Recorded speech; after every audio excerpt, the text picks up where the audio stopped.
تو حسن نثار یہ بھول رہے ہیں کہ پنجاب میں اکثریتی جماعت اب بھی وہی ہے جو انہیں پسند نہیں ہے، اور خان صاحب کی حکومت اتحادیوں کے بل بوتے پر کھڑی ہے، مرکز میں بھی اور پنجاب میں بھی۔ اب یہ تو قسمت کا کھیل ہے اور لانے والوں کی مہربانیاں ہیں کہ ایک اقتدار میں ہے اور دوسرا اقتدار میں آنے کو تیار نہیں، وہ لڑائی کے موڈ میں چلا گیا۔ تو نواز شریف لڑائی کے موڈ میں نہ جاتے تو آج صورتحال مختلف ہوتی۔ یہ میں نہیں کہہ رہا، یہ خود حکومت کے لوگ گاہے بگاہے بتا چکے ہیں کہ نواز شریف کس وجہ سے سیاست سے یا اقتدار سے باہر ہوئے۔ یہاں پہ لیکن بریک، اور بریک کے بعد واپس آئیں گے اور بھی ہم موضوعات آپ سے شیئر کریں گے اور بھی خبریں ہیں۔ بریک کے بعد حاضر ہوتے ہیں۔ ویلکم بیک، آپ دیکھ رہے ہیں پروگرام خلافر اور میں فار قاضی۔ بریک کے بعد حاضر خدمت سے آگے بڑھتے ہیں۔ افاق کے وزیر ریلوے شیخ رشید صاحب نے ایک انٹرویو دیا۔ اس سے پہلے شیخ رشید صاحب نے ایک دعویٰ کیا تھا کہ شہباز شریف ان کے دم کی وجہ سے نیب سے گرفتاری سے بچ گئے۔ اسی سوال کا جواب دے رہے ہیں شیخ رشید۔ Watch this. میں نے تو مذاق کیا، نیب سیریس ہو گیا۔ میں ویسے مذاق ہلکی پھلکی موسیقی کرتا رہتا ہوں، اور ابھی ایک دو اور قسطوں میں میری وجہ سے وہ اس کو رعایت مل جائے گی، رمضان تک اس کو بلائیں گے۔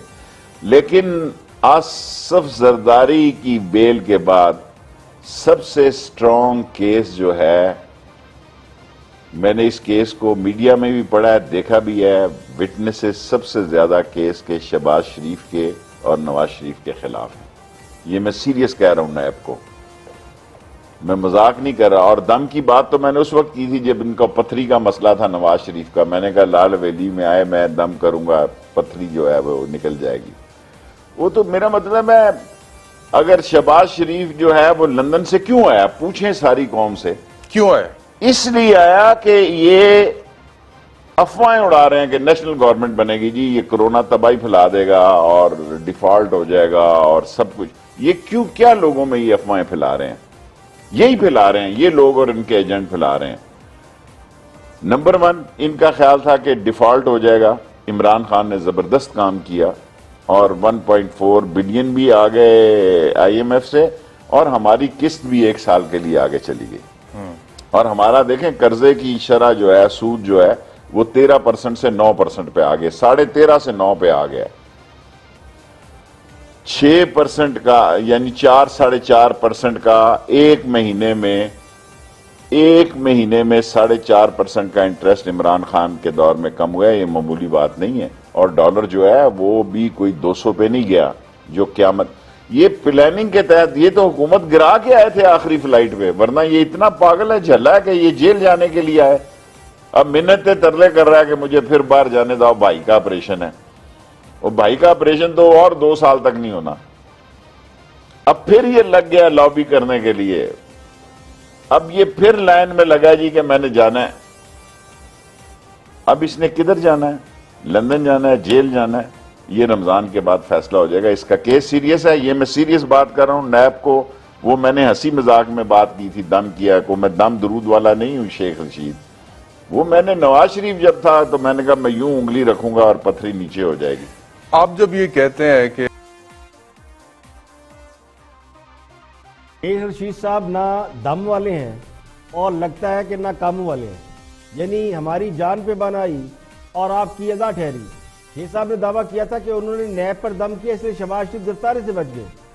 اب وہ یہ کہہ رہے ہیں کہ انہوں نے مذاق کیا، اور اب ساتھ یہ بھی دعویٰ کر رہے ہیں کہ شہباز شریف بیرون ملک جانے کے راستے ڈھونڈ رہے ہیں اور وہ پکڑے جائیں گے۔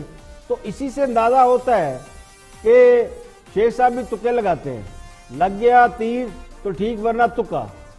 اور مرحوم پیر پگارا کی طرح وہ بھی پیشن گوئیوں پر یقین رکھتے ہیں۔ پیر پگارا صاحب بہت پیشن گوئیاں کرتے تھے، اور اس لیے کرتے تھے کہ ان کا طاقتور حلقوں کے ساتھ اٹھنا بیٹھنا یا رابطے تھے۔ تو شیخ رشید بھی اپنے آپ کو اسی پوزیشن میں رکھنا چاہتے ہیں کہ جیسے وہ بھی طاقتور حلقوں کے بہت قریب ہے اور انہیں بھی اندر کی خبریں بہت پتہ ہے۔ لیکن جب آپ خود ہی یہ کہیں گے کہ میں مذاق کر رہا تھا، تو اس سے پھر لگتا یوں کہ شیخ صاحب کی پیشن گوئیوں کا حقیقت سے کوئی زیادہ گہرا تعلق نہیں ہے، اور یہ بھی لگتا ہے کہ وہ سیاستدانوں کے مزاح نگار ہیں، یعنی چٹکلے چھوڑتے ہیں۔ اس لیے یہ اندازہ لگانا مشکل ہوتا ہے کہ شیخ رشید صاحب کی کس بات کو سیریس لیا جائے اور کس بات کو مذاق سمجھ کر چھوڑ دیا جائے۔ ویسے تو بہت سے لوگ انہیں سنجیدہ سیاستدان سمجھتے ہیں، لیکن اگر وہ اب خود ہی اپنی غیر سنجیدگی بیان کر رہے ہیں تو پھر کیا کیا جائے؟ قومی اسمبلی کا اجلاس بلانے کے لیے حکومت پر دباؤ بڑھ رہا ہے، اور حکومت کے ذرائع یہ کہتے ہیں کہ قومی اسمبلی کا ورچوئل اجلاس بلایا جا سکتا ہے، جبکہ اپوزیشن مطالبہ کر رہی ہے کہ فزیکل اجلاس بلایا جائے، یعنی پارلیمنٹ کا اجلاس بلا کر کرونا وائرس جیسے معاملے پر بات کی جائے۔ احسن اقبال نے آج اس حوالے سے میڈیا کے ساتھ بات کی، کیا کہا اپوزیشن نے، دیکھتے ہیں، واچ احسن اقبال۔ آج پاکستان کو غیر معمولی اقتصادی اور کرونا وائرس کے چیلنج کا سامنا ہے۔ بدقسمتی یہ ہے کہ اس غیر معمولی چیلنج کا مقابلہ کرنے کے لیے ہم پر ایک غیر معمولی نالائق حکومت مسلط ہے، جو مسلسل اپنی حماقتوں سے معیشت اور عوام کی زندگی میں قیامت برپا کر رہی ہے۔ اس وقت حکومت کی کوشش ہے کہ وہ پارلیمنٹ کو لاک ڈاؤن کرے۔ ہم پارلیمنٹ کا لاک ڈاؤن نہیں ہونے دیں گے۔ اگر کنسٹرکشن انڈسٹری کھلی ہے، اگر سرکاری دفاتر کھلے ہیں تو پارلیمنٹ بند نہیں ہو سکتی۔ مارچ کے مہینے میں اپوزیشن نے پارلیمنٹ کے اندر حکومت سے مطالبہ کیا تھا کہ کرونا وائرس کے اوپر قومی لاہ عمل اپنایا جائے۔ ہماری تحریک اور ہمارا کالنگ اٹینشن نوٹس ایجنڈے پر نہیں لایا گیا۔ 14 یا 13 مارچ کو جو آخری دن تھا اسمبلی کے اجلاس کا، کرونا وائرس کا کالنگ اٹینشن نوٹس ایجنڈے پر نہیں تھا۔ ایجنڈے پر کیا تھا کہ منسٹر کالونی میں 4 اپارٹمنٹ خالی کیوں ہیں، یہ عوامی دلچسپی کا مسئلہ ہے، اس پہ بحث کی جائے۔ آپ اس سے حکومت کی ترجیحات کا اندازہ کر لیں۔ یہ حکومت پوری ملک کی قیادت، صوبائی حکومتیں، سب کو اکٹھا کرنے میں ناکام رہی ہے۔ اس وقت حکومت نہیں ہے، بلکہ یوں لگتا ہے کہ اپوزیشن کی اپوزیشن حکمرانی کر رہی ہے، حکومت حکمرانی نہیں کر رہی۔ دیکھیں، اگر عوام مساجد میں فاصلہ رکھ کر نماز تراویح پڑھ سکتے ہیں، باجماعت نماز ادا کر سکتے ہیں، تو پھر قومی اسمبلی کا اجلاس کیوں نہیں ہو سکتا؟ سپریم کورٹ بھی بار بار کہہ چکی ہے کہ قومی اسمبلی کا اجلاس کیوں نہیں بلایا جا رہا، اس پر سوال اٹھے ہیں۔ تو اتنے سنگین حالات میں جب کرونا وائرس سے انتقال کرنے والوں کی یومیہ تعداد میں خطرناک حد تک اضافہ ہوتا جا رہا ہے، لاک ڈاؤن کے معاملے پر صوبوں اور وفاق میں سیاست نظر آ رہی ہے، تو 22-23 کروڑ عوام کے مستقبل کے حوالے سے پارلیمنٹ میں بات کیوں نہیں ہو رہی؟ پارلیمنٹ آخر کس مرض کی دعا ہے؟ کیا حکمران جماعت کو اس بات کا ڈر ہے کہ قومی اسمبلی کا اجلاس بلائیں گے تو دیگر جماعتوں کے لوگ سوال پوچھیں گے، ان کے سوالوں کے جواب دینا پڑ جائیں گے؟ تو بظاہر تو یہی لگتا ہے کہ حکمران جماعت ان سوالوں سے بچنا چاہتی ہے، جبکہ حکومت عوام کو جواب دہ ہوتی ہے۔ یہی جمہوری نظام کا جو سب سے بڑا بینیفٹ ہے یا کرکس ہے، وہ یہی ہوتا ہے کہ عوام کو جواب دہ ہوتی ہے حکومت۔ اب اڈھاگ بنیادوں پر جس طرح نظام چلانے کا تاثر دیا جا رہا ہے تو یہ زیادہ دیر نہیں چل سکتا، اس سے اصل نظام جو ہوتا ہے وہ مفلوج ہو کے رہ جاتا ہے۔ اگر پارلیمنٹ کام نہیں کرے گی، عوامی نمائندے اپنی ذمہ داری نہیں ادا کریں گے، جہاں مختلف نقطہ نظر کے لوگ منتخب ہو کر پارلیمنٹ میں جاتے ہیں تو ان بہت سے لوگ ایسے ہوتے ہیں جن کے پاس حالات سے نمٹنے کے لیے بہتر تجاویز ہوتی ہیں۔ تو میری رائے میں پارلیمنٹ کا اجلاس بلا کر اگلا لاہ عمل طے کرنا چاہیے۔ یہ جو ورچوئل اجلاس بلانے کی باتیں ہو رہی ہیں تو اس کا مطلب تو یہی ہے کہ حکومت حالات اور اصل صورتحال کا سامنا کرنے سے گھبرا رہی ہے۔ آگے بڑھتے ہیں اور کامران خان کارنر بھی بات کر رہے ہیں نیشنل بینک فنڈ کے سی او کے ساتھ کہ پاکستانی جو انویسٹر ہیں انہیں انویسٹ کہاں کرنا چاہیے۔ ریل اسٹیٹ بھی ایک بڑا اچھا بزنس ہے، اسی پہ بات کر رہے ہیں۔ دیکھتے ہیں کہ جو قومی بینک ہے اس کے فنڈ کے سی او کیا فرماتے ہیں کہ عام آدمی کو انویسٹمنٹ کیسے کرنی چاہیے، کہاں کرنی چاہیے۔ ایک ہی اس کی مثال موجود ہے نا اس وقت پاکستان میں، اور جس کانسیپٹ کی آپ بات کریں تو ساری دنیا کا سب سے معروف طریقہ کار ہے۔ پاکستان میں تو ایک ڈالمن ریٹ ہے نا، اس کے علاوہ تو پاکستان میں ابھی اس میں ابتدا ہونی ہے۔ دیکھیں بیسیکلی، اور جی بالکل صحیح کہہ رہے ہیں، اور اس میں ایس سی سی پی اور گورنمنٹ اور جو